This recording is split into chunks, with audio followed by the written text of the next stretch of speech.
Thanks a lot, Yasmin. Well, it's busy at the DMV. People lined up for hours to beat changes to the driver's license requirements that go into effect today. And now more forms of identification will be needed to get or renew your driver's license. And joining us now to explain some of those changes is Dan Meisenzahl. He's the spokesman for the State Department of Transportation. Good morning, Dan. Good morning, Mahalani. Good to see you. Good to see you. So it was kind of crazy on Friday, people trying to get in last minute. But what are the new changes all about? You know, it's always crazy on Fridays, actually, over there. But the new changes, yeah, they're pretty significant. Basically, what you have to do is prove four things. You have to prove your legal name, your date of birth, your social security number, and your legal presence. So, for instance, a birth certificate would prove three of those things. A passport would prove three of those things. They wouldn't prove the social security number. Social security number could be a social security card. It could be a W-2 form. It could be a Medicare card. There's all kinds of choices there. So what we really want people to do is be aware and go to our website, hawaii.gov, gov/DOT. Click on the Legal Presence Act banner. It says driver's license requirements, and there's a list of documents. So make sure you have all those documents that you need when you go down to the DMV. And then there's some more changes as well. And if you've changed your name, like let's say if you got married, then you have to provide some extra identification. You have to bring your marriage certificate, and everything has to be a certified copy or the original copy. And what they're going to do is the DMV, the employees down there, they're going to take copies of it. They're going to Xerox copies of this. It's going to be sent to a central location, very secure computer network. Your documents are going to be verified.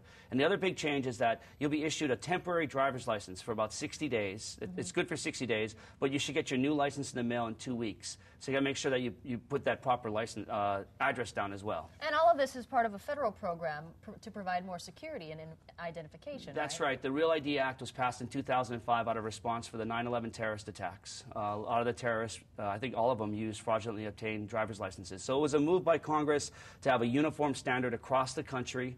And all the states have to begin to be in compliance by January of 2013, and so Hawaii is well on its way.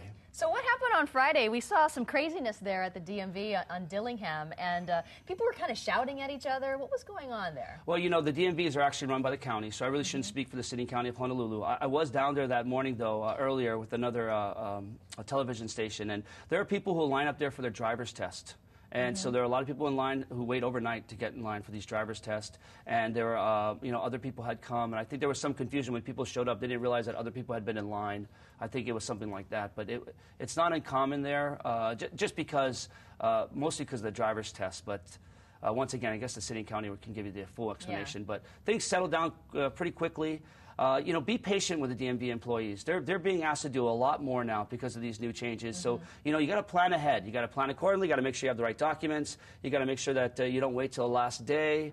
And if you know what, if you're out there, tell your friends, tell your family, help get the word out. Because last thing we want is someone to go down the day their license expires, and to find out that they have to, you know, get a birth certificate from the Department of Health, which could take like, you know, 2 to 3 weeks. I'm going to get my certified copies right now. Yes. Thanks a lot, Dan Meisenzahl from DOT. Appreciate it. Thanks for having me on. And don't forget, if you'd like to see this interview again, you can head to the morning section of our website, kitv.com. It is 6:17.